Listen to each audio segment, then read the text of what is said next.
जयति जय राम, हो राम राम जयति जयति जय राम, हो राम राम। जयति जयति जय राम, हो राम राम जयति जयति जय राम, हो राम जय जय राम, जय जय राम, जय जय राम कहो जय जय राम। जय जय राम, जय जय राम, जय जय राम कहो जय जय राम। जय जय राम, जय जय राम, जय जय राम कहो जय जय राम। जय जय राम, जय जय राम, जय जय राम कहो जय जय राम। जयति जयति जय राम, हो राम राम जयति जयति जय राम, हो राम। जयति जयति जय राम, हो राम राम जयति जयति जय राम, हो राम बोलिए प्रेम से श्री सद्गुरु सद्गुरु महाराज की जय। गुरु महाराज का सिंह कृपा से हम लोग संत मत सत्संग में बैठे हुए हैं। संत मत सत्संग के द्वारा एक ईश्वर भक्ति का प्रचार प्रसार किया जाता है। अभी हम लोगों ने रामचरितमानस सार सटीक सप्तम सोपान से पाठ श्रवण किया। जो चेतन कह जड़ करई, जड़ई करई चैतन्य, असमर्थ रघुनायक भजई जीवते धन्य। परमात्मा इतने सामर्थ्यवान है जो जड़ को चेतन बना सकते हैं और चेतन को जड़ बना सकते हैं। जैसे गौतम ऋषि के पत्नी थी अहिल्या और उनके पति गौतम ऋषि ने श्राप दे दिया अपने पत्नी के कि तू पत्थर के चट्टान बन गया। वो पत्थर की चट्टान बन गई और विश्वामित्र जी के साथ भगवान श्री राम जा रहे थे और विश्वामित्र जी ने कहा प्रभु श्री राम से कि आप चरण थोड़ा सटा दीजिए इस पत्थर पर। गौतम नारी श्राप बस उपल दे धरि धीर, चरण कमल रचासी कृपा करहु रघुवीर। और भगवान श्री राम ने थोड़ा अपना चरण सटा दिए तो अहिल्या अपने रूप में आ गई, भगवान की स्तुति करके फिर पति के लोक चली गई। तो वही कहते हैं परमात्मा इतने सामर्थ्यवान है कि जो पत्थर जड़ थी उसको चेतन बना दिए और जो चेतन थे उसको जड़ बना दिए। तो वही कहते जो चेतन कह जड़ करई, जड़ई करई चैतन, असमर्थ रघुनायक भजई जीवते धन्य। ऐसे परमात्मा का ध्यान करने से ही, स्मरण करने से ही, चिंतन करने से ही जीव का परम कल्याण हो सकता है। जब तक ईश्वर की भक्ति नहीं करेंगे तो जीव का परम कल्याण होगा। मीन जो होता है अगाध जल में रहती है मछली, तो वह अपने आप को वह सोचती है कि सभी प्रकार से मैं सुरक्षित हूं, अगाध जल में मीन मतलब मछली। उसी प्रकार जो जीव परमात्मा के शरण में चले जाते हैं वह भी सभी बाधा से मुक्त हो जाते हैं और असली शांति का अनुभव करते हैं, असली सुख का अनुभव करते हैं। कहाँ? जब परमात्मा के शरण में जीव चला जाता है, वहां पर कोई बाधा नहीं रहता है, कोई विघ्न नहीं रहता। जैसे नदी का जल, गंगा जी का जल, जमुना जी के जल, सरस्वती के जल जब जाकर के समुद्र में अस्त हो जाता है, समुद्र मिल जाता है, तो वह क्या होते हैं? अचल हो जाते हैं, वो स्थिर हो जाती है जल का। उसी प्रकार जो जीव परमात्मा की भक्ति करके परमात्मा को प्राप्त कर लेते हैं, तब शाश्वत सुख और शाश्वत आनंद को प्राप्त करते हैं और वह भी जीव स्थिर हो जाते हैं, अचल हो जाते हैं। इसलिए प्रत्येक मानव को चाहिए ईश्वर भक्ति करनी चाहिए। ईश्वर भक्ति करने के पहले ईश्वर के स्वरूप को ठीक ठीक जान लेना चाहिए कि परमात्मा कैसे हैं। भगवान कहते हैं, सर्वप्रथम भगवान विष्णु ने ब्रह्मा जी को उपदेश दिए थे, चतुर्श्लोकी भागवत का। अहम एवा समेव आग्रे नान्यत परम पश्चादहम यदे तच्चो योग शिष्य स्वस्म्यम। भगवान कहते हैं कि सृष्टि के पूर्व केवल मैं ही मैं था, मेरे अतिरिक्त न स्थूल था, न सूक्ष्म था, न कारण था, न अज्ञान था। और सृष्टि के रूप में जो कुछ भी प्रतीत हो रहा है वह भी मैं ही हूं। इसी को उपनिषद में कहा गया है, ओम पूर्णमदः पूर्णमिदं पूर्णात् पूर्णमुदच्यते पूर्णस्य पूर्णमादाय पूर्णमेवावशिष्यते।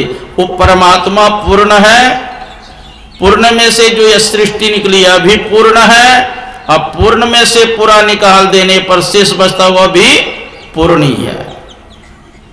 जो घटता बढ़ता है उसको कहते हैं ससीम पदार्थ, और जो घटता बढ़ता नहीं है एक रस रहते उसी को असीम कहते हैं, उसी को अनंत कहते हैं।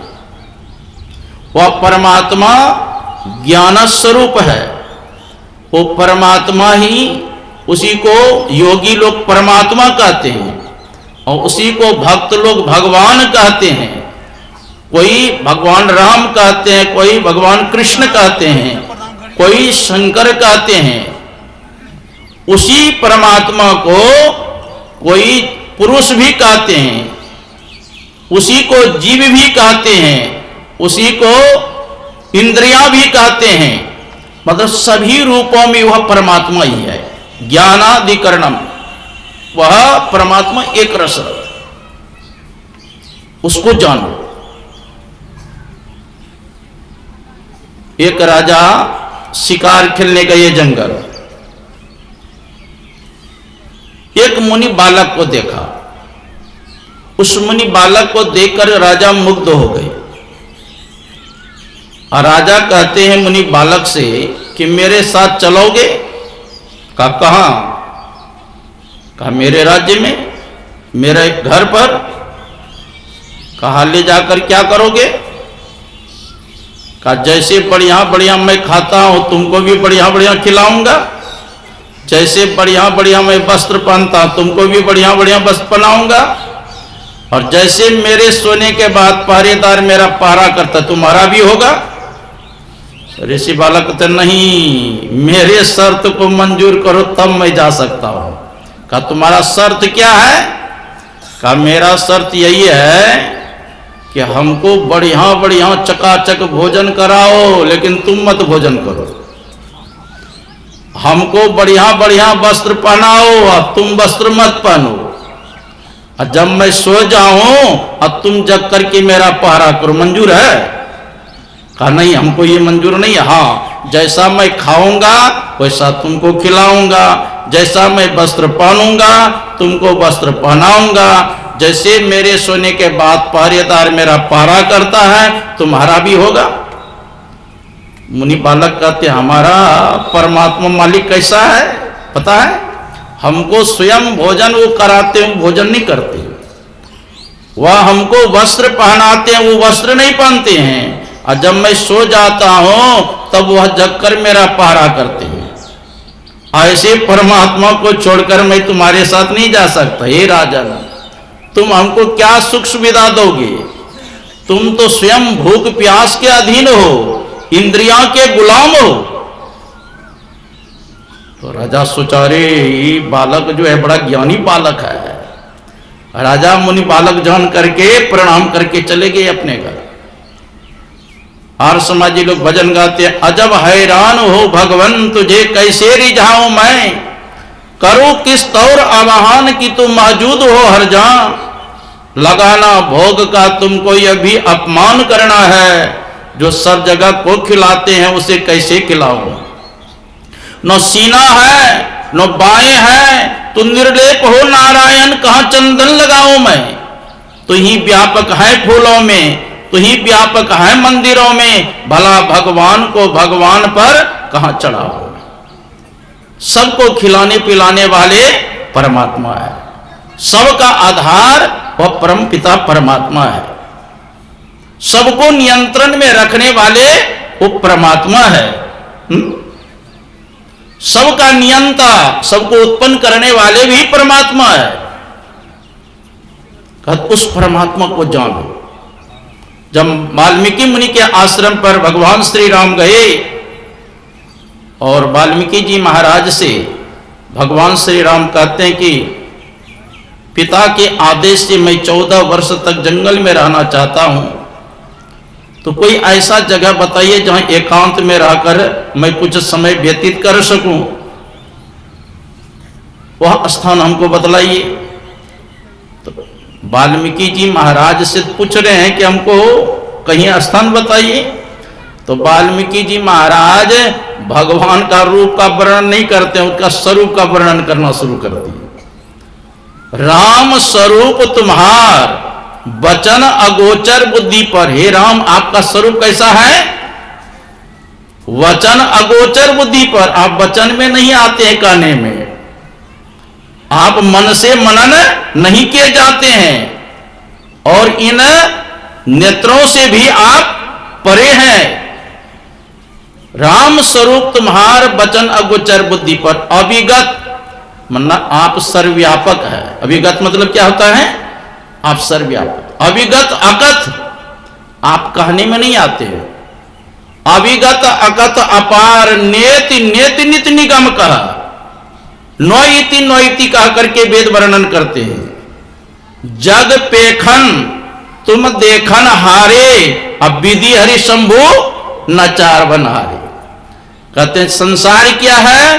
दृश्य है, और इसको देखने वाले आप दृष्टा है। और ब्रह्मा विष्णु महेश को भी नचाने वाले आप है। जग पेखन तुम देखन हारे, अब विधि हरि शंभु नचा बनहारे। अर्थात क्या हुआ? मतलब भगवान विष्णु के ही अवतार भगवान श्री राम है ना। तो इसका मतलब यही है कि भगवान ही स्वयं नाचने वाले हैं और वही स्वयं नचाने वाले हैं। यही हुआ मतलब। नाचने वाले भी आप ही और नचाने वाले भी आप ही है। विधि हरि शंभु नचावन हरि, त्यों जान मरम तुम्हारा, और तुम ही को जाना नारा। आपके मर्म को ब्रह्मा विष्णु महेश भी नहीं जानते, तो साधारण जीव आपको कैसे जान सकते हैं? हाँ, वही जान सकते हैं। सोई जान ही जही देहु जनाई। आपको वही व्यक्ति जान सकते हैं जिसको आप जनाना चाहते हैं। सोई जान ही जही देहु जनाई, अजानत तुम ही हो जाई। जो प्रभु आपको जान लेते हैं तो आपसे पृथक नहीं रहते, अलग नहीं रहते, वही हो जाते हैं। जैसे समुद्र में जल अगर मिल जाए, गंगा जल, तो क्या होगा? समुद्रवत ही हो जाएगा। उसी प्रकार यह जीव परमात्मा में मिलकर परमात्मा ही हो जाते हैं, अलग नहीं रहेंगे। चिदानंदमय देह तुम्हारी। आपका शरीर कैसा है? चिदानंदमय देह तुम्हारी। आपके सत्य स्वरूप है, आप ज्ञान स्वरूप है, आप आनंद स्वरूप है, और आप कल्याण स्वरूप है। चिदानंदमय देह तुम्हारी। आपको कौन जान सकते हैं? विगत विकार जान अधिकारी, जो विकार से रहित हो गए हैं, काम क्रोध लोभ मोह मद मत्सर से जो विकार से रहित हो गए, वही आपको जान सकते हैं। विगत विकार जान अधिकारी। पूछे हो मोही की राहों कहां। वाल्मीकि जी महाराज कहते हैं भगवान श्री राम से कि प्रभु आप हमसे पूछते हैं कि मैं कहां रहूं, तो मैं ही पहले प्रश्न करता हूं। पूछे हो मोही की राहों कहां, अब मैं पूछा तो सब चाहूं, और जहां न हो तो दे ही कही तुम्हें दिखाऊं उठाऊं। आप वह स्थान बतला दीजिए कि जहां पर आप नहीं है, तब मैं बताऊंगा कि हम का स्थान पर रहिए। देखो वाल्मीकि जी महाराज के दृष्टि में वो प्रभु श्री राम जो है वो सब जगह है, हम में तुम्हें खड़े खम में। लेकिन भगवान श्री राम के पिता जो राजा दशरथ थे, उनके दृष्टि में क्या थे कि ये हमारे पुत्र है, और मैंने ऐसे आज्ञाकारी पुत्रों को वनवास दे दिया। इतना विरह हुआ, इतना कष्ट हुआ राजा दशरथ को कि 6 बार राम राम का करके अपने शरीर का परित्याग किया। राम राम कही राम कही, राम राम कही राम, अतनु परिहरि रघुबर विरह राव गया वो सुरधाम। 6 बार राम राम का करके अपने शरीर का परित्याग कर कहां गए, स्वर्ग, जहां इंद्र लोग थे। तो वाल्मीकि जी महाराज के दृष्टि में वह राम परमात्मा सब जगह है, लेकिन राजा दशरथ के दृष्टि में हमारा पुत्र था, वो चले गए।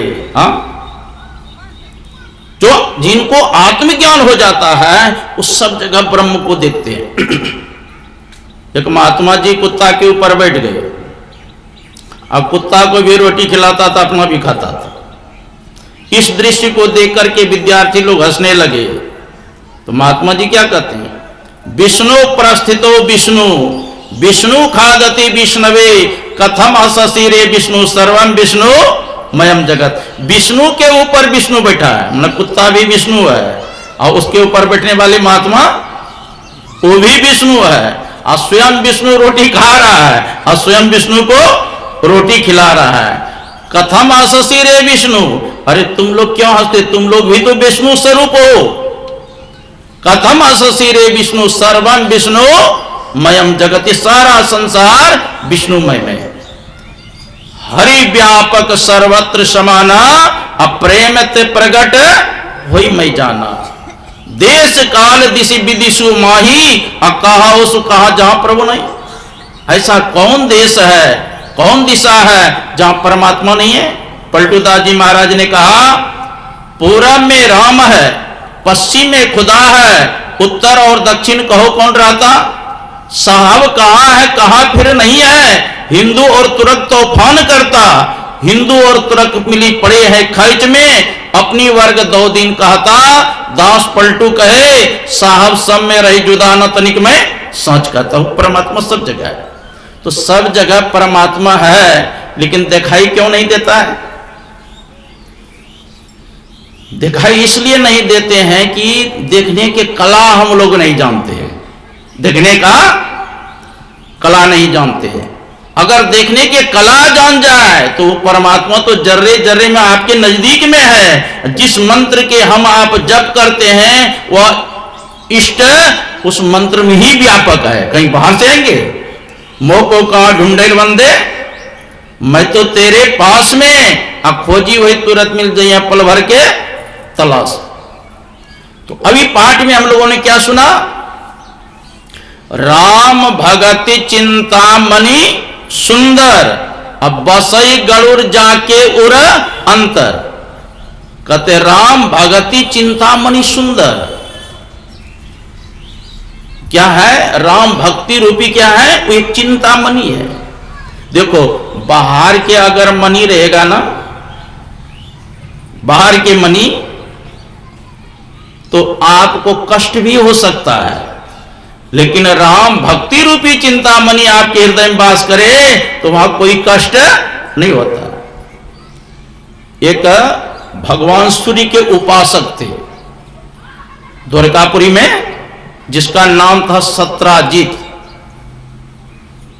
और भगवान सूर्य ने प्रसन्न होकर के उसको स्यमंतक मणि दिया था, हार। और उस हार को पहन करके सत्राजित द्वारकापुरी प्रवेश किए। और उस हार के पहनने से सत्राजित लगता था स्वयं सूर्य भगवान ही आ रहे हैं भगवान कृष्ण का दर्शन करने, ऐसा महसूस हो रहा था लोगों को। तो जदुवंशी लोग जो खेल रहे थे बालक सब, दौड़ कर गए भगवान कृष्ण के पास, प्रभु भगवान सूर्य आपसे मिलने के लिए आ रहा है। तो भगवान कृष्ण मुस्कुराने, अरे भगवान सूर्य नहीं है, ये तो सत्राजित है। भगवान सूर्य ने इसको स्यमंतक मणि दिया है, उस हार को पहनने से वो सूर्य के समान चमकता है। तो प्रसंगवश एक दिन भगवान कृष्ण सत्राजित से कहते हैं कि ये जो स्यमंतक मणि हार है, ये आपको नहीं रखना चाहिए अपने पास। यहां के द्वारकापुरी के राजा अभी उग्रसेन है, हमारा नाना, भगवान कहते उन्हीं को दे देना चाहिए आपको। लेकिन लोभ के कारण से सत्राजित ने नहीं दिया, क्योंकि वह स्यमंतक मणि 8 भार रोज सोना उगलता था। कितना? एक भरी सोना का कितना कीमत है अभी? 40,000। 8 भर सोना का कितना हो गया? 5 लाख के आसपास। तो लोभ से नहीं दिया। तो भगवान कृष्ण भी विशेष आग्रह नहीं किए, वो अपना घर गए और प्रतिष्ठान कर दिए, मतलब पूजा के घर में रख दिए। एक दिन क्या हुआ, सत्राजित के भाई जो छोटा थे, प्रसेनजित, उस स्यमंतक मणि को अपने गले में पहन करके घोड़ा पर चढ़ करके शिकार खेलने चला गया जंगल। जंगल गए तो जंगल में एक शेर रहता था। शेर ने क्या किया, सत्राजित को भी मार दिया, उसके घोड़े को भी मार डाला और स्यमंतक मणि हार लेकर के जंगल की ओर चल दिए शेर। और संजोग से क्या हुआ, उसी जंगल में एक पहाड़ के गुफा में रहता था जामवंत। जामवंत निकला, देखा कि शेर के पास स्यमंतक मणि बहुत चमक रहा है। तो जामवंत ने क्या किया, उस शेर को भी मार डाला। अब मार के उसका स्यमंतक मणि ले लिए और जाके गुफा में बच्चा को दे दिया खेलने के लिए। अब सत्राजित के मन में हुआ, हो न हो भगवान कृष्ण हमसे मांग रहे थे स्यमंतक मणि हार, हमको लगता है वो हार के लोभ से भगवान कृष्ण ही हमारे भाई को मरवा दिया। दूसरे साथी को सुना रहे थे और डर भी भीतर में था कि बड़े आदमी से विरोध करना ठीक नहीं है। देखो जी, तुमको अपना जान करके मैंने कहा कि भगवान कृष्ण ने हमारे भाई को मरवा करके स्यमंतक मणि ले लिया, किसी से कहना नहीं। और उसका भी तो कोई साथी था, वो भी कहते हैं दूसरे के बात जानते हैं। कहा क्या, अरे सत्राजित के भाई प्रसेनजित को मरवा करके अब भगवान कृष्ण स्यमंतक मणि ले लिया, कहना नहीं किसी को। और वो भी तीसरे आदमी, ऐसे कहते कहते पूरे द्वारकापुरी बात फैल गई। तो भगवान कृष्ण के मन में देखो मुझको झूठा कलंक लगा दिया। हाँ, तो कहा झूठा कलंक हमको लग गया। तो उसमें दिया है भागवत में कि झूठा कलंक क्यों लगा।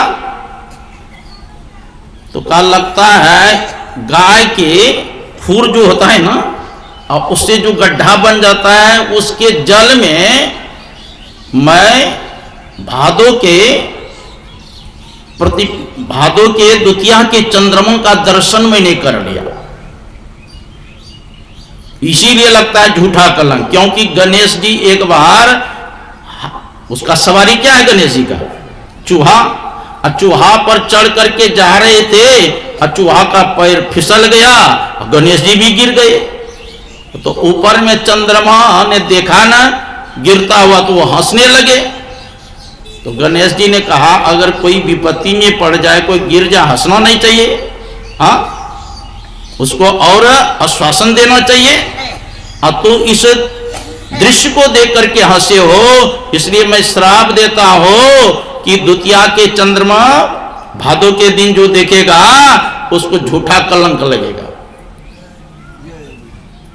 तो कहा इसके प्रायश्चित के लिए क्या करना चाहिए? कहा इसके प्रायश्चित के लिए किसी के घर पर ढेला फेंकना चाहिए और गाली सुनना चाहिए, है ना, तब प्रायश्चित दूर होगा। लेकिन ख्याल रहे कि किसी के माथा पर नहीं गिरे, नहीं तो और डबल पाप चढ़ जाएगा। तो भगवान कृष्ण कहते हैं लगता है इसी से हमको झूठा कलंक लग गया, वो देखा था। तो कुछ साथी को लेकर के भगवान कृष्ण प्रसेनजीत को ढूंढने के लिए चला जंगल। आगे जंगल जैसे पड़ा, देखा घोड़ा मरा हुआ है, प्रसेनजीत मरा हुआ है। तो देखा उसके जेब में कि सेमंतक मणि होगा, लेकिन मिला नहीं। तो किसने मारा है घोड़ा को, प्रसेनजीत को?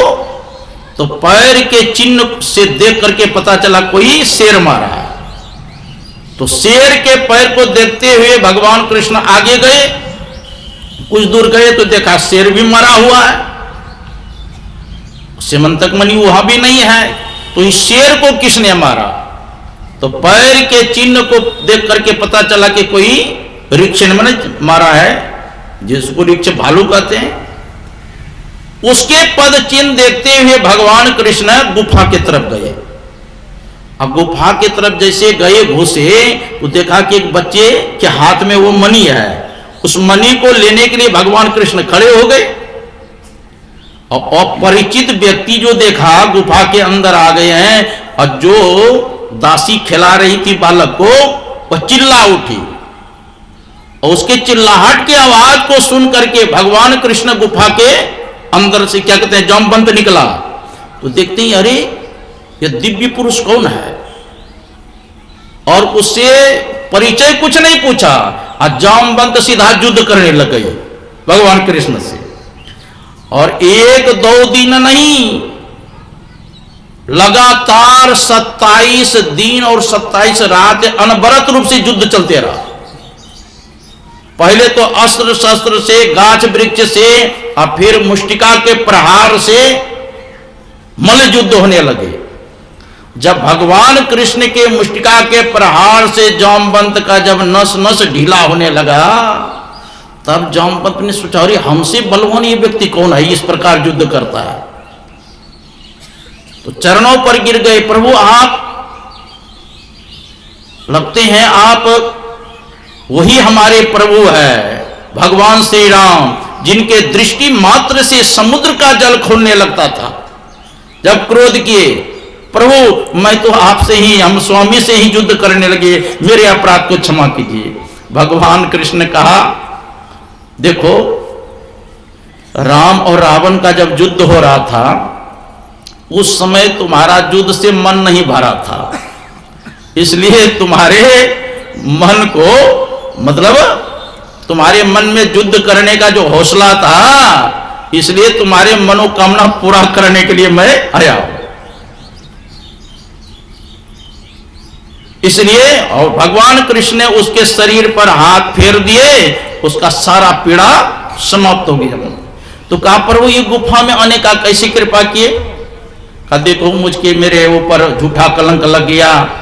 सत्राजीत के भाई प्रसेनजीत पहन के सेमंतक मणि आया था, उसको एक शेर ने मार दिया, और शेर को तूने मार डाला, और यह सेमंतक मणि तुम्हारे पास है, वही लेने के लिए आया हूं। तो जामवंत ने कहा ऐसे सेमंतक मणि मैं नहीं दूंगा। तो कैसे दोगे? कहा मेरी पुत्री जामवती है, उसके साथ आपको शादी करना पड़ेगा, तब मैं दहेज में दूंगा इसको सेमंतक मणि। तो भगवान ने कहा चलो कोई बात नहीं, शादी कर लेंगे। तो जामवंती के साथ शादी करके और सेमंतक मणि लेकर के आए। सारे द्वारकावासी को बुलाया भगवान कृष्ण।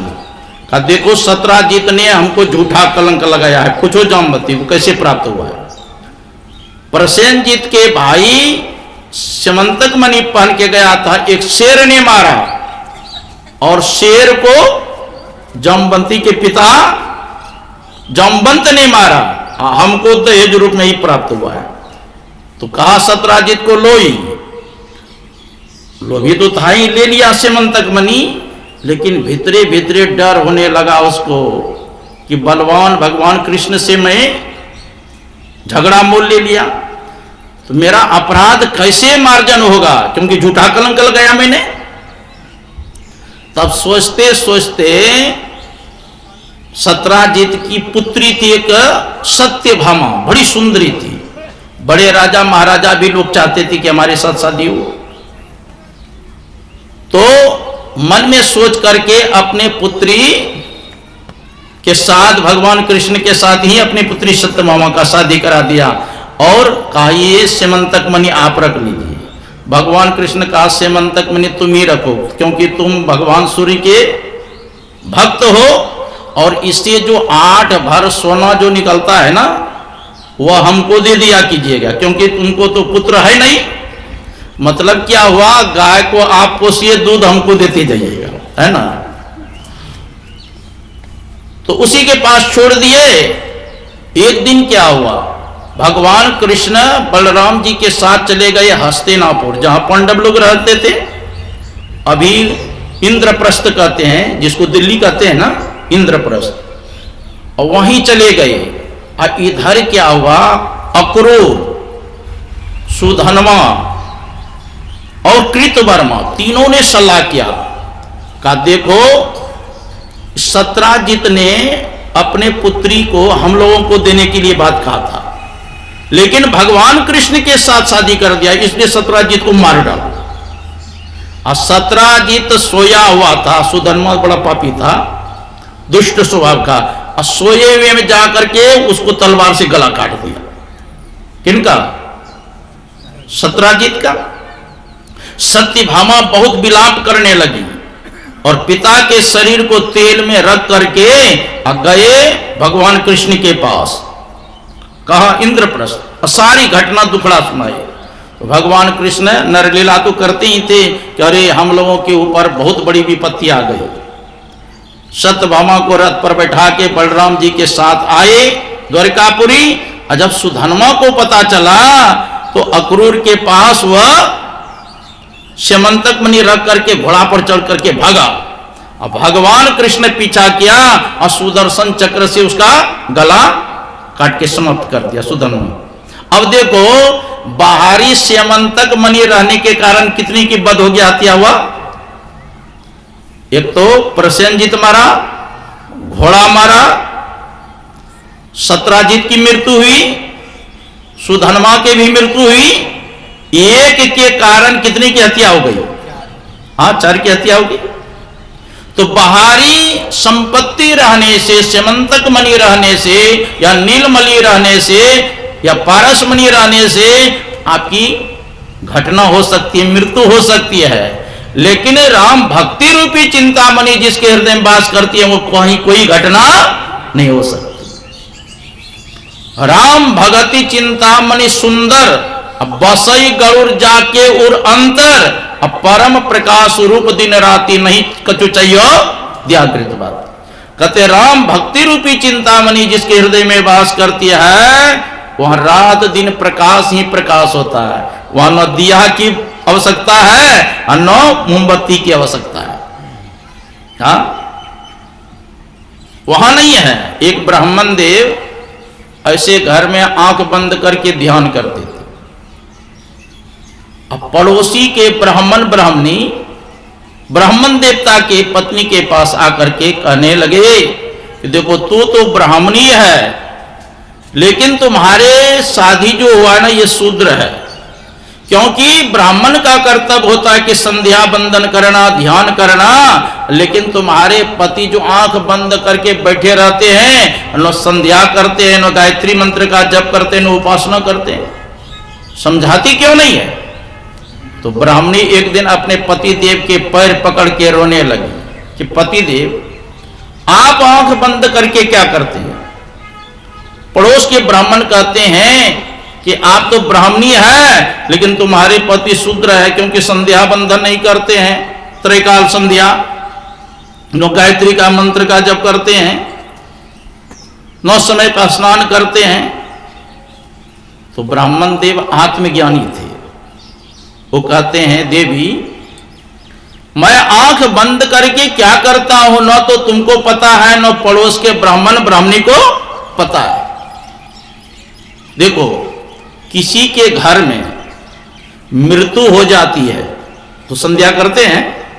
नहीं करते, कहते सूतक माना जाता है। किसी के घर में बालक का जन्म होता है तो पर भी संध्या नहीं करते, उसको भी सूतक माना जाता है। तो ब्राह्मणी कहती है, जब से आपके साथ में मेरी शादी हुई है तब से न तो किसी की मृत्यु आपके घर में हुई है और न तो किसी का जन्म हुआ, तो फिर भी क्यों संध्या क्यों नहीं करते आप?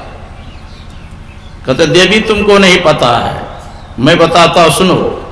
मृता मोहमयी माता जातो बोधमया सुतः सुत कद्वय संप्राप्त कथम संध्या मुपासमय। मृता मोहमयी माता, मेरी मोहमयी मां मर गई, अब बोधमय पुत्र का जन्म हुआ, दो दो सुतक हो जाने पर संध्या कैसे करो? देखो, जो ध्यान करते हैं ना तो अंधकार से प्रकाश में चले जाते हैं, ज्ञान के दिशा में चले जाते हैं। जब ज्ञान होगा, प्रकाश होगा, वहां मोह होगा? हाँ, जो अंधकार में रहते हैं वहां मोह होता है, भूल भ्रम बार बार होता है। इस नगरी में तिमिर समाना भूल भरम हर बार, खोज करो अंतर उजियारी छोड़ चलो नवद्वार। जब तक नौ द्वार में रहेंगे तो भूल भरम हर बार होगा। कितना भी प्रतिज्ञा कि आज से झूठ नहीं बोलेंगे, फिर भी झूठ बोलेंगे। आज से यह काम नहीं करेंगे, फिर भी करते हैं, क्योंकि अंधकार में है। इसलिए कहा भगवान बुद्ध ने, अंधकारेण ओन्नद्धा प्रदीपं न गविष्यति। अंधकार से घेरे हुए प्रदीप अर्थात प्रकाश की खोज क्यों नहीं करते हो? तो ब्राह्मण देवता कहते हैं, मोह रूपी मां की मृत्यु हो गई और बोध में मैंने ज्ञान रूपी पुत्र का जन्म हुआ। और देखो देवी, संध्या लोग कब करते हैं? जब सूर्य का उदय होता है, दोपहर 12 बजे होते हैं तब संध्या करते हैं, और जब अस्त होने लगते हैं सूर्य तब संध्या करते हैं। लेकिन मेरे विषय में पता है, ये सूर्य के चलते होता है संध्या, लेकिन मेरे विषय में तुमको पता है, हृदय काशे चिदादित्य सदा भासति भासति नास्ति में तीनों चोदेति कथम संध्यामुपास में। मेरे हृदय रूपी में चैतन्य रूप सूर्य बराबर ही उगा रहता है, न अस्त होता है न उदय रहता है, वो बराबर उगा ही रहते। संध्या कैसे करो? जो साधक साधना करते हैं अपने दृष्टि धारों को एक करते हैं तो क्या वो चले जाते हैं सहस्त्र दल कमल में। सहस्त्र दल के आगे है त्रिकुटी, त्रिकुटी मंडल में सूर्य उगए हो, सूर्य का दर्शन हो जाता है। तो हर एक हमेशा उसको प्रकाश ही प्रकाश दिखाई देता है। कहां क्या छिपा हुआ है वो बैठे बैठे देख लेते हैं। जैसे युधिष्ठिर जी महाराज के लिए जो धन था वो अव्यक्त था, लेकिन वेद व्यास जी महाराज ने बताया कि देखो यहां पर कोड़ो तो सोना चांदी हीरा जवाहरात सब मिलेगा। तो वेद व्यास जी महाराज के लिए प्रत्यक्ष ना, क्योंकि उसको दिव्य दृष्टि प्राप्त। भगवान कृष्ण ने अर्जुन को दिव्य दृष्टि दिया था कि मेरे विराट रूप का दर्शन करो। इस चरम दृष्टि से मेरे विराट रूप का दर्शन नहीं कर सकते हो तुम। तो भगवान कृष्ण ने दिव्य दृष्टि दिया था अर्जुन को, तब विराट रूप का दर्शन किया था। रामचरितमानस में है, जथा स्वंजन आंज दीर्घ साधक सिद्ध सुजान अकौतुक दे कहीं शैलवन भूतल भूरी निधन। पहाड़ के अंदर क्या है, जमीन के अंदर क्या है, वह सब तरफ देखते हैं, बैठे बैठे देख लेते हैं। जिनकी आत्म दृष्टि खुल जाती है, दिव्य दृष्टि खुल जाती है, उससे कुछ भी छिपा हुआ नहीं रहता है। गुरु महाराज के पास एक व्यक्ति गए सत्संगी, कहा हजूर हमको दृष्टि योग साधन बतलाइए। गुरु महाराज ने कहा नहीं शब्द साधना बताइए, वो कह रहे थे। तो गुरु महाराज ने कहा कि दिव्य दृष्टि हो गई? कहते हाँ हजूर हो गई। कहा बताओ देवाल के उस पार में क्या है? चुप। दृष्टि होगी, दृष्टियोग साधन पूर्णता को प्राप्ति तब न दिखाई देगा।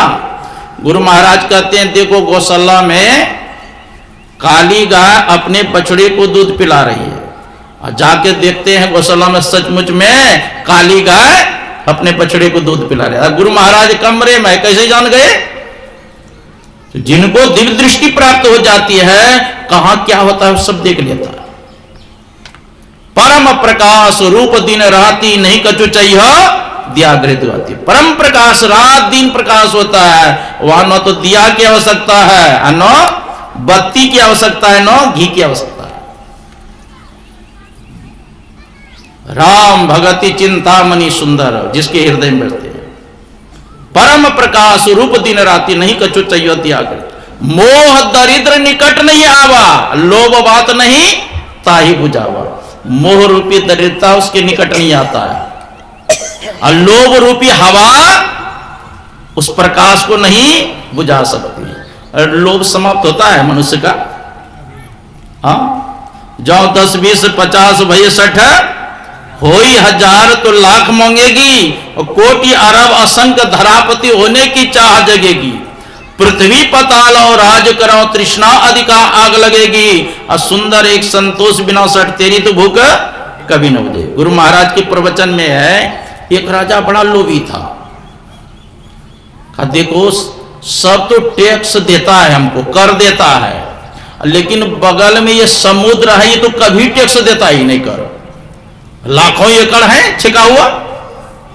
तो राजा ने क्या किया, सारे जनता को इकट्ठा किया और समुद्र के किनारे जा करके बम गोला ईटा पत्थर सब डालने लगे।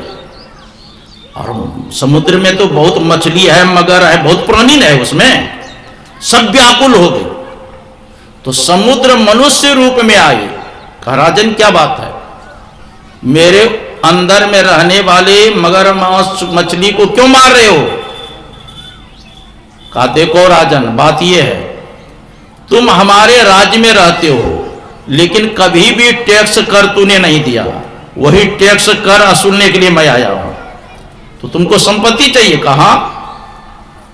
कहा मैं खजाना बता देता हूं, जितना ढोना है तुमको ढो लो, लेकिन ईटा पत्थर बम नहीं फेंकना है इसमें। समुद्र के अंदर बहुत प्राणी रहते हैं, जीव मर जाता है। तो समुद्र ने खजाना राजा को बता दी। अब खजाना को ढोना शुरू किया राजा। ढोते ढोते राजा के माल गोदाम भर गए, घर भर गए, कितने गाड़ी टूट गए, कितने बैल मर गए, कितने नौकर बीमार हो गए, लेकिन राजा का मन नहीं भरा। राजा ने फिर चढ़ाई किया समुद्र पर। समुद्र फिर मनुष्य रूप में आया। क्या बात है राजा, क्या धन की कमी पड़ गई? कहा नहीं, धन की कमी नहीं पड़ी। जितना तुम्हारे पास धन है, ढोते ढोते हमारा घर भर गया, माल गोदाम भर गया, पर रखने का जगह ही नहीं, कोई सामान दो रखने का जिसमें हम सब धन तुम्हारा रख लें। तो क्या क्या समुद्र ने एक मनुष्य का खोपड़ी दिया। राजा तो मनी मन बड़ा घबराया कि माल गोदाम भर गया, घर भर गया, खोपड़ी में कितना सामान अटेगा। और जब खोपड़ी में सामान रखना शुरू किया, न तो समुद्र का बताया हुआ धन ही समाप्त होता था, और न खोपड़ी ही भरती थी। अब तो राजा और व्याकुल हो गया। फिर चढ़ाई क्या समुद्र के ऊपर, गोला बरसाना शुरू किया। समुद्र फिर मनुष्य रूप में आया। कहा अब क्या बात है राजन, क्या खोपड़ी भर गई? कहा खोपड़ी कहां भरती है, जितना सामान रखता हो खोपड़ी भी नहीं भरता है, ना तुम्हारा धन का ही अंत होता है। समुद्र ने कहा तुम राजन महामूर्ख हो।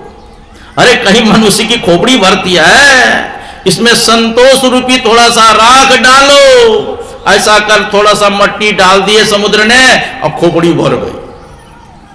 वे कहते गौ धन गज धन बाज धन और रतन धन खान, और जब आवे संतोष धन सब धन धुरी समान। जब तक संतोष नहीं धारण करेंगे तब तक सुखी होगा। हाँ, संसार में सुखी कौन है? संत कबीर साहब कहते तन धर सुखिया कोई न देखा, जो देखा सो दुखिया हो। उदय अस्त की बात कहतु है, सबका क्या विवेका हो, घाट है बाढ़ है सब जग दुखिया, क्या की रही बैरागी हो। सुखदेव आचार्य दुख के डर से गर्व से माया त्यागी हो। जोगी दुखिया जंगम दुखिया, तपसी को दुख दूना हो, आशा तृष्णा सबको व्यापे, कोई माल न सुनाओ। सच कहूं तो कोई न माने, संत कबीर साहब कहते मैं सच बोलता हूं, इस बात को कोई पतियाता नहीं है। सच कहो तो कोई न माने, और झूठ कहा नहीं जाई हो। अब ब्रह्मा विष्णु महेश्वर दुखिया, जिन्हें रहा चलाई हो। अवधू दुखिया भूपति दुखिया, रंग दुखी विपरीति हो। अब कहे कबीर सकल जग दुखिया, संत सुखी मन जीती हो। जो मन पर विजय प्राप्त कर लिया वही व्यक्ति सुखी है, नहीं तो वरना सब के सब दुखी है। तो मन पर विजय प्राप्त करो। तो मन पर विजय कैसे प्राप्त करेंगे? जब तक ईश्वर की भक्ति नहीं करेंगे मन काबू होगा। तो कहते हैं प्रबल अविद्या तम मिटी जाई, हार है सकल सलभ समुदाय। गरल सुधा सम अरिहित होई, तेहि मनि बिनु सुख पावन कोई। कहते जिसके हृदय में राम भक्ति रूपी चिंतामणि वास करती है ना, गरल सुधासम, गरल कहते हैं विष को, कहते विष भी अमृत हो जाता है और शत्रु भी मित्र बन जाते हैं। देखो मीराबाई को राणा जी ने क्या भेजा था? विष का प्याला दिया था, लो भगवान का प्रसाद। विष दिया और कहते हैं भगवान का प्रसाद है। अब मीराबाई भगवान के प्रसाद समझ करके पी गई। मीराबाई तो विष पी करके भी अमर हो गई, लेकिन जो पिलाने वाला था वही मर गया। उसको कोई जानता है पिलाने वाले का नाम? यहां पर मीराबाई पीती है विष और भगवान कृष्ण उल्टी कर देते है ना। तो कहते हैं जिसके हृदय में राम भक्ति रूपी चिंतामणि वास करती है, विष भी क्या हो जाता है? अमृत बन जाता है। सर्प दिया मतलब कहा कि दो माला है, वो ढक करके ले गई। तो सर्प कि जैसे उगारेंगे और सर्प डसेंगे, मीराबाई मर जाएगी। कहा ये माला है, भगवान का प्रसाद है, पहनो। मीराबाई जैसे कपड़ा हटाती है और सचमुच में वह माला ही सर्प बन गया। भगवान के माला बन। तो वही कहते हैं गरल सुधा सम अरिहित होई, तेहि मनि बिनु सुख पावन कोई। व्यापहि मानस रोग न भारी, जिनके बस सब जीव दुखारी। कहते जिसके हृदय में राम भक्ति रूपी चिंतामणि वास करती है, उसको मानसिक रोग नहीं होता है। व्यापहि मानस रोग न भारी, जिनके बस सब जीव दुखारी। देखो जी, मानस रोग से कोई बचा है? इस मन के ही चलते लोग विष खा के मर जाता है। मन के ही चलते कोई शरीर में आग लगा करके मर जाते हैं, रेल में कट के मर जाते हैं, कोई गंगा जी में डूब करके मर जाते हैं। ये मन के ही कारण ना। गुरु महाराज के प्रवचन में है, अगर आपका शरीर रोगी है लेकिन मन प्रसन्न है तो आप सुखी रह सकते हैं। अगर शरीर स्वस्थ है और मन आपका प्रसन्न है तो आप सुखी रह सकते हैं। दुख और सुख का कारण ये मन है। अगर सुखी रहना चाहते हैं तो क्या करना चाहिए? गोकर्ण ने कहा था अपने पिताजी से, न चंद्र सुखम किंचित न सुखम चक्रवर्तीना सुखम अस्ति विरक्तस्य मुनिर एकांत जीवना। हे पिताजी, न तो स्वर्ग में इंद्र सुखी है, न तो चक्रवर्ती सम्राट राजा ही सुखी है, क्योंकि चक्रवर्ती राजा तो युधिष्ठिर जी भी महाराज थे। क्या सुखी थे वो? क्या तब सुखी कौन है? तो कहा न चंद्र सुखम किंचित न सुखम चक्रवर्ती न सुखम अस्ति विरक्तस्य मुनिर एकांत जीवना। जो मुनि एकांत में रह करके भगवान का चिंतन करते हैं, भगवान का स्मरण करते हैं, भगवान का ध्यान करते हैं, का वही सुखी है, नहीं तो वरना सबके सब दुखी है। भगवान का चिंतन करो, भगवान का स्मरण करने से पाप से मुक्त हो जाएंगे। इसलिए शास्त्र में आया है, ध्यानम अध्ययनम दानम सत्यम ह्रीर आर्जवम क्षमा शौचम आहारता शुद्धि इंद्रियाणाम च संयमः एतैर्विवर्धते तेजः पापमानम उपहन्ति च सिद्ध्यन्ति च से संकल्पा विज्ञानम च प्रवर्तते। क्या कहते हैं? ध्यान करने से, अध्ययन करने से, दान करने से, सत्य बोलने से, लज्जा करने से, अपने आप को सरल रखने से और बाहर भीतर से पवित्र रहने से। बाहर भीतर पवित्र मतलब जैसे लघु शंका जाते हैं, जल लेके जाना चाहिए, जिस हाथ से पंचू करते हैं वो 2-3 बार साबुन से या सर्प से साफ रखना चाहिए। कहते हैं बाहर भीतर से पवित्र रहने से और मन वचन कर्म से किसी प्रकार का हिंसा नहीं करने से, अशुद्ध भोजन करने से, इंद्रियों का संयम करने से क्या होगा? एतैर्विवर्धते तेज, आपका शरीर का तेज बढ़ेगा। पाप मानमोपहन्ति चो, आपका पाप नष्ट होने लगेगा। और सिद्ध्यन्ति च से संकल्प, और आपका संकल्प सिद्ध होने लगेगा। जो सोचेंगे है ना वो हो जाएगा। अरे एकाग्र मन से खाली जप ध्यान करते रहिए और मन में सोचेंगे आज रसगुल्ला मिल जाए, कहां से रसगुल्ला आ जाएगा आपको पता भी नहीं चलेगा।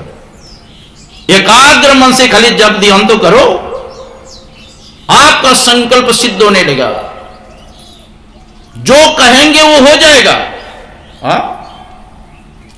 एक गुरु महाराज के प्रवचन में है, बौद्धिस्ट धर्म के भिक्षु सब और शंकराचार्य एक राजा के पास दोनों गए थे और राजा ने शर्त रखा था दोनों से कि जिनका वचन सत्य होगा उनके, जिसका जो शस्त्रार्थ में हार जाएंगे, जो हार जाएंगे जितने बाले का शिष्य बनना पड़ेगा, चेला बनना पड़ेगा, मतलब धर्म परिवर्तन करना पड़ेगा। तो दोनों ने स्वीकार किया। तो राजा ने क्या किया, एक सोने के घड़े में एक सर्प को रखा था, उसने सर्प, और ढक दिया ढक्कन से, और पूछा, पहले बौद्धिस्ट भिक्षु से पूछा गया इस घड़ा में क्या है बताइए। तो वो भी साधना करते थे। उन्होंने कहा इसमें नाग सर्प है इस घड़ा में। अब सभी एक दूसरे का मुख देखने लगे। तब शंकराचार्य जी महाराज से पूछते हैं कि इसमें क्या है आप बतलाइए। शंकराचार्य जी महाराज ने कहा इसमें नाग सर्प तो है लेकिन सोने का सर्प है। और जब खोल करके देखा गया वो सोने का सर्प निकला, यद्यपि वो सर्प रखा गया था उसमें। तो गुरु महाराज के प्रवचन में है जो साधना करके निरंजन ब्रह्म को प्राप्त कर लेते हैं उनके मुख से जो निकल जाएगा वही बात सत्य हो जाएगा। जो साधना करके निरंजन ब्रह्म को प्राप्त कर लेता है उनके मुखार बिंद से जो निकलेगा वही सत्य हो जाएगा। अगर वो लड़का को कहेगा ये लड़की है तो लड़के निकलेगा, जो भी निकल जाएगा उसके साथ मुख से। तो उनका जो साधना करते हैं उनका संकल्प सत्य हो जाता है। एतैर्विवर्धते तेज पापमानम च उपहन्ति च सिद्ध्यन्ति च से संकल्पा विज्ञानम च प्रवर्तते, उनका संकल्प सत्य होने लगता है और आत्मज्ञान उसका बढ़ने लगता है, अनुभव ज्ञान बढ़ने लगता है। ये ध्यान की महत्ता है। हाँ? तो कहते हैं जो साधना करते हैं जिसके हृदय में राम भक्ति रूपी चिंतामणि वास करती है उसको मानसिक रोग नहीं होता है, कोई टेंशन नहीं होता।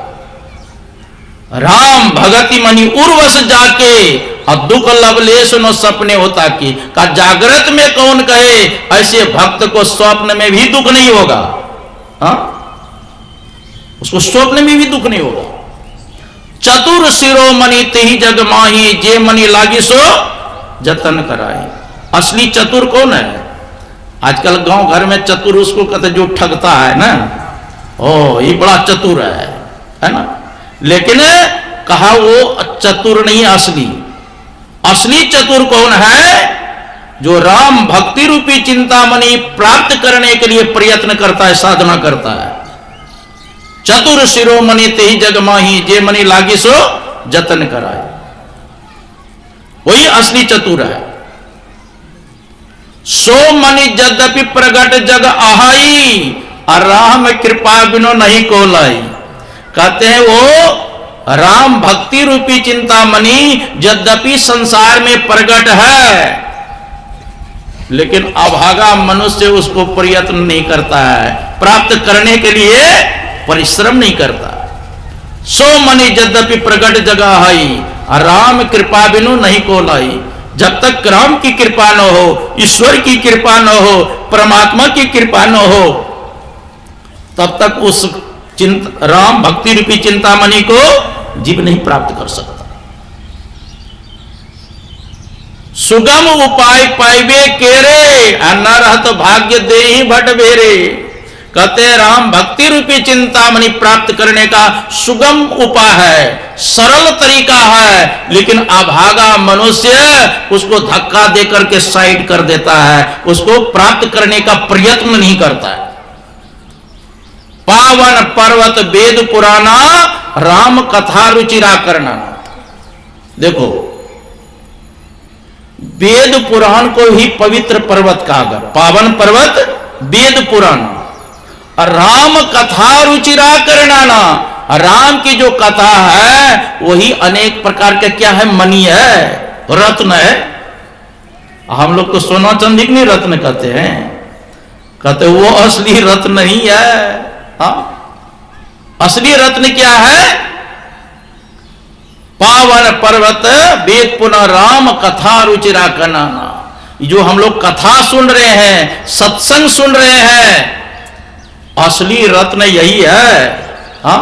और सब तो छूटने वाले हैं। लेखा के यही घड़ी, बाकी के दिन बाद। जितना देर आप सत्संग कर रहे हैं, ध्यान कर रहे हैं, जमराज के रजिस्टर में यही लिखा जाएगा, लेखा की यही घड़ी। अब बाकी के दिन बाद, और जितना दिन पोता नाती खिलाते रहे वो दिन बाद गया, वो उसको लेखा में नहीं आएगा। आएगा? हाँ, विवाह शादी करेंगे, भोज भंडारा करेंगे, वो लेखा में आएगा। हाँ? जितना देर आप सत्संग कर रहे हैं, ध्यान कर रहे हैं, ईश्वर की आराधना कर रहे हैं, यही लेखा में आने वाला है। मर्मी सज्जन सुमति को दारी, अज्ञान बैराग नयन उर्गारी। मर्मी किसको कहते हैं? कहते हैं कि आपके मर्म को जानता हूं, मैं भेद को जानता हूं। असली मर्मी सज्जन कौन है? का मर्मी सज्जन सुमति कोदाली, सुंदर बुद्धि ही कोदाली है। कोदाली समझते हैं ना, जिसको फवड़ा करते, जिससे मट्टी कोड़ते हैं, तो सुंदर बुद्धि को ही कोदाली कहा गया। मर्मी सज्जन सुमति कोदारी, अज्ञान बैराग नयन उर्गारी। और दो नेत्र क्या है? कहा ज्ञान और बैराग, यही दो नेत्र है। हाँ? जब राजा बलि 99 यज्ञ कर चुके थे, अब 100वां यज्ञ प्रारंभ करेंगे, तब अदिति के गर्भ से 52 भगवान प्रकट हुए थे और गए राजा बलि के यज्ञ में। और 52 भगवान को देख करके राजा बलि जितने थे उनके सदस्य सब खड़ा होकर के सम्मान किया, उनको आसन दिया बैठने के लिए, चरण धोए। कहा ब्राह्मण देवता आप हमारे घर पर आए, हमारा घर पवित्र हो गया, शुद्ध हो गया, आपकी जो इच्छा हो प्रभु हमसे कुछ ले लीजिए। तो बावन भगवान कहते हैं देखो तुम्हारे वंश में कंजूस कोई नहीं हुआ है, और तुम्हारे वंश में एक पर एक वीर हुए है। हाँ, हिरण्यकश्यप हिरणाक्ष, और तुम्हारे जो दादा है प्रहलाद है ना, वो भी कंजूस नहीं थे, बड़े उदार थे। और तुम्हारे पिता जो विरोचन है उन्होंने तो ब्राह्मण को अपना आयु तक दान कर दिया, इसलिए तुम्हारा कहना यह उचित ही है। लेकिन मैं संतोषी ब्राह्मण हूं, मुझको विशेष संपत्ति की आवश्यकता नहीं है, 3 पग हमको पृथ्वी दे दो। कितना? 3 पग पृथ्वी दे दो।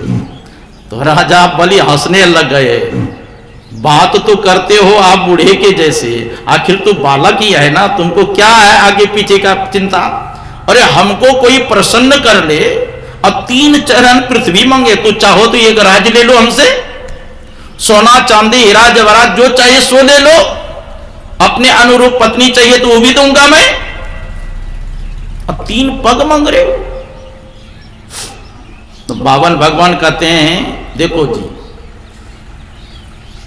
हमको विशेष लोभ नहीं है, हमको 3 चरण ही चाहिए। देखो तुमको स्वर्ग का राज मिल गया, फिर भी तुमको संतुष्टि है?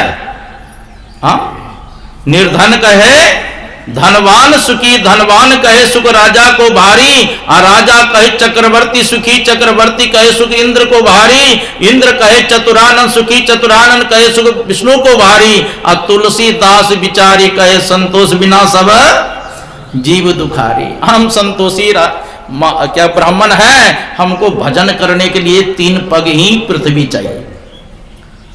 तो राजा बलि ने कहा अच्छी बात है, मैं देता हूं। तो भगवान ने कहा संकल्प करो। तो जैसे संकल्प करने के लिए उठाए पात्र, अरे जल गिराएगा तब ना, तब तक में आ गए शुक्राचार्य। शुक्राचार्य का हे राजा बलि सुनो, बहुत बड़ा दानी बनते हो, जानते हो ये बटू जो 52 अंगुली का है कौन है? ये साक्षात भगवान विष्णु के अवतार है। 2 पग में ही तुम्हारे सब लोग ले लेगा, और 3रा पग तुम कहां से दोगे? झूठा हो जाएगा तुम्हारा वचन, और तुमसे सारी संपत्ति लेकर के इंद्र को दे देंगे। तो क्या करूं गुरुदेव, मैं तो वचन दे चुका हूं कि दूंगा। शुक्राचार्य जी महाराज कहते हैं देखो जी, कहीं कहीं झूठ बोलना चाहिए। शुक्राचार्य की नीति है कि कहीं कहीं झूठ बोलना चाहिए। तो कहा गुरुदेव कहां कहां झूठ बोलना चाहिए? कहा स्त्री सुनिर्विवाहे च वृत्यार्थे प्राण संकटे गौ ब्राह्मण हिंसायाम नान्द्रितम स्याजुगुप्सितम। स्त्री सु जैसे पति पत्नी में हंसी मजाक करते हैं ना, उसमें भी झूठ बोल जाते हैं, कहते हैं वो झूठ के गिनती में नहीं है, उतना नहीं, निंदनीय है लेकिन उतना नहीं है। बेटी के सगाई करते हैं, क्या कहते हैं हमारी बेटी है ना ये साक्षात लक्ष्मी है, सब घर का काम धंधा करती है, चौका बर्तन करती है, भोजन बनाती है, सबके वस्त्र खींचती है ना, बहुत काम धंधा करने में तेज। भले है उसको रोटी बनाने आ गई या नहीं आ गई, प्रशंसा करते कि नहीं? हाँ, कहते पुत्री की प्रशंसा करने में सगाई के समय उसको झूठ के गिनती में नहीं लिया गया है। स्त्री सुनिर्विवाहे चो भृत्यार्थे प्राण संकटे, अगर प्राण संकट में पड़ जाए, अगर झूठ बोल करके भी अगर प्राण बच जाए तो वहां झूठ बोल लेना चाहिए। ब्राह्मण की रक्षा के लिए, गौ की रक्षा के लिए, अपनी जीविका की रक्षा के लिए अगर झूठ भी बोलना पड़े तो बोल लेना चाहिए, है ना, इसमें पाप नहीं लगता है। निंदनीय है लेकिन उतना पाप नहीं लगता है। तो प्रहलाद के पोता बलि कहते हैं, राजा बलि, गुरुदेव आपने ठीक ही कहा, लेकिन मैं प्रहलाद का पोता हूं, मैं कैसे कह सकता हूं कि एक बार की दे दूंगा और फिर कहूंगा नहीं दूंगा? गुरुदेव मैं इस वचन पर दृढ़ हूं, यह शरीर भी नाश्वर है गुरुदेव, संपत्ति भी नाश्वर है, परिवर्तनशील है, और आपने अभी अभी कहा है कि स्वयं भगवान विष्णु की अवतार है ये, कुपात्र तो लेने वाले बहुत मिल जाते हैं गुरुदेव, सुपात्र तो कभी कभी मिलता है। ऐसा शुभ अवसर नहीं आएगा, और इसको अगर लेना होगा तो वैसो भी हमको परास्त करके ले लेंगे ही। इसलिए गुरुदेव हमको दान से मना मत कीजिए। क्रोध में आकर के शुक्राचार्य ने श्राप भी दे दिया राजा बलि को कि तुम राज लक्ष्मी से रहित हो जाए। गुरु के श्राप को भी सिर धारण कर लिया बलि। देखो कितना विशाल हृदय है उनका, समझ सकते हैं।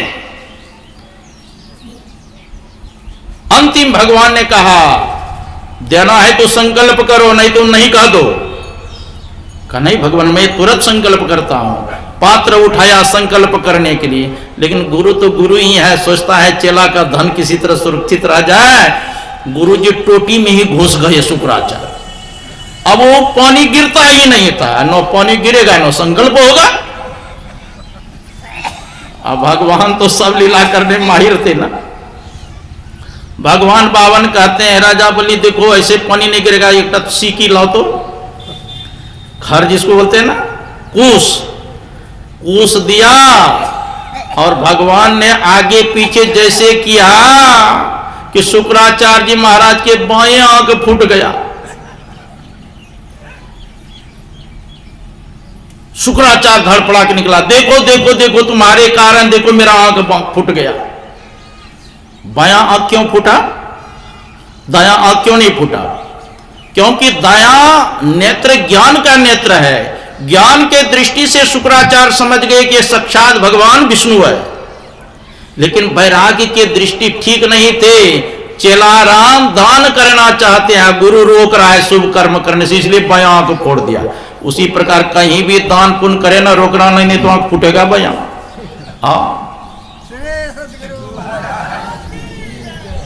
इसलिए बायां आंख फूट गए।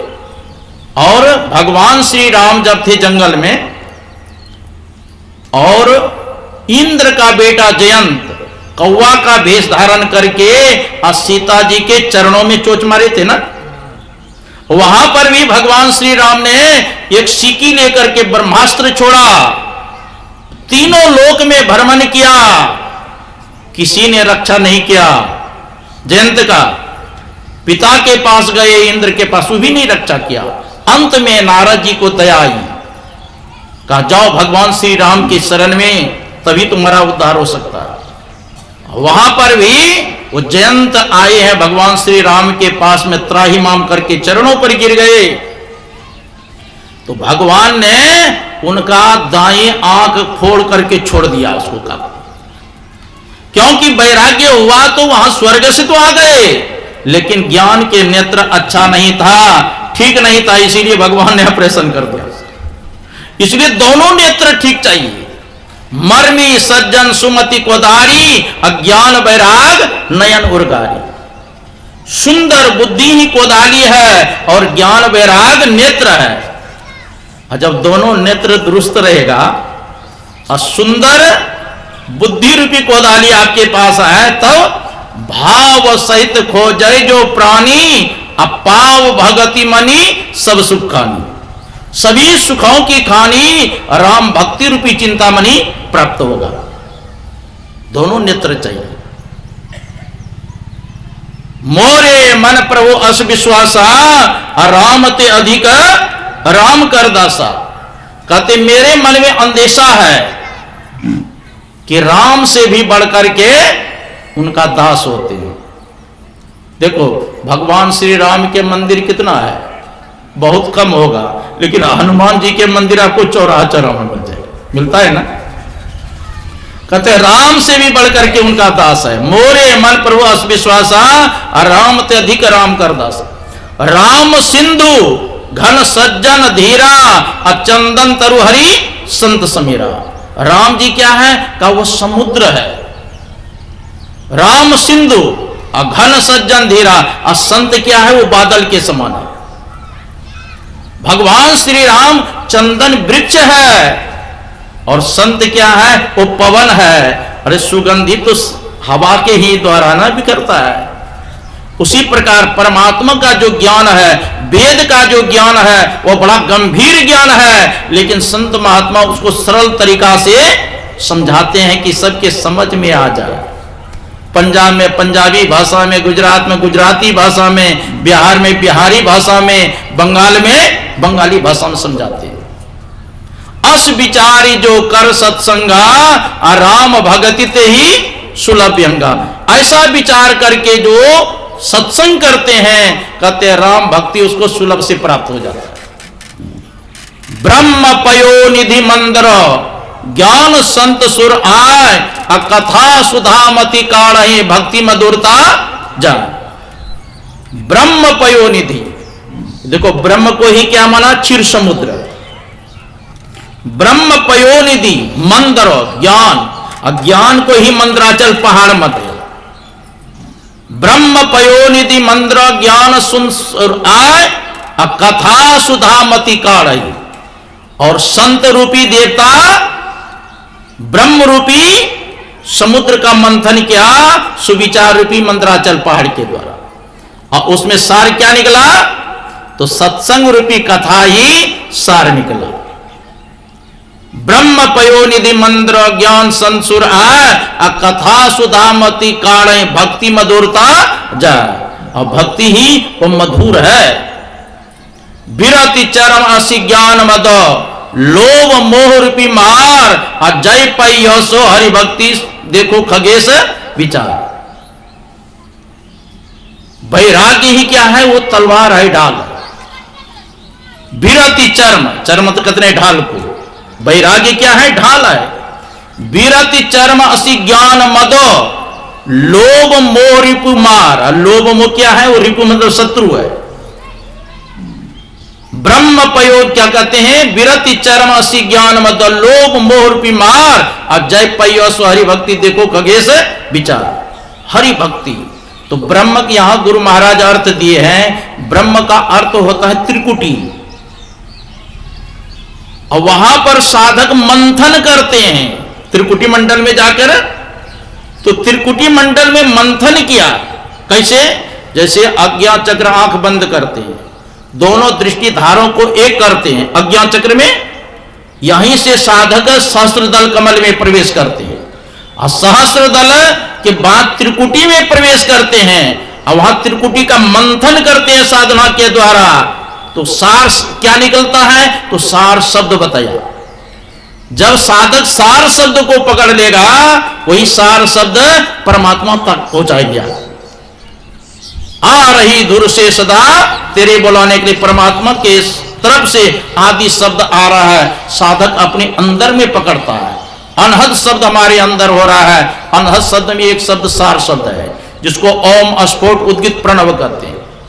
तो संत मत में है कि एक नाम का जप करें। अति पावन गुरु मंत्र मन ही मन जाप जपो। अत्यंत पवित्र गुरु मंत्र का जप करें, उठते बैठते खाते पीते, और जप से संबंधित इष्ट का ध्यान करो। जिसका हम ध्यान करेंगे उसके अंदर जो गुण होगा करने वाले के अंदर आएगा, तब दृष्टियोग करने की क्षमता आएगी। मतलब दोनों दृष्टि धारों को एक करेंगे तो आपके अंदर प्रकाश होगा, और वहीं पर प्रकाश में बहुत प्रकार के शब्द भी हो रहा है, और उसमें एक शब्द है सार शब्द। उस शब्द को साधक पकड़ता है तो सीधा परमात्मा के पास चले जाते हैं, फिर अवागमन का चक्र समाप्त होता है। यही असली भक्ति है, यही राम भक्ति चिंतामणि प्राप्त करने के लिए मानव शरीर मिला है। तो हम लोगों को पंच पापों से बचते हुए झूठ, चोरी, नशा, हिंसा, व्यभिचार का त्याग करें। एक ईश्वर पर अचल विश्वास, पूर्ण भरोसा, अपनी अंतर में उनकी प्राप्ति का दृढ़ निश्चय रखना, सदगुरु की निष्कपट सेवा, सत्संग और दृढ़ ध्यानाभ्यास, इन पांचों को मोक्ष का कारण समझना चाहिए। ये आप लोगों सेवा में थोड़ा सा कहा। बोलिए श्री सदगुरु महाराज की जय। आज रविवार है, गुरु कीर्तन भी होगा।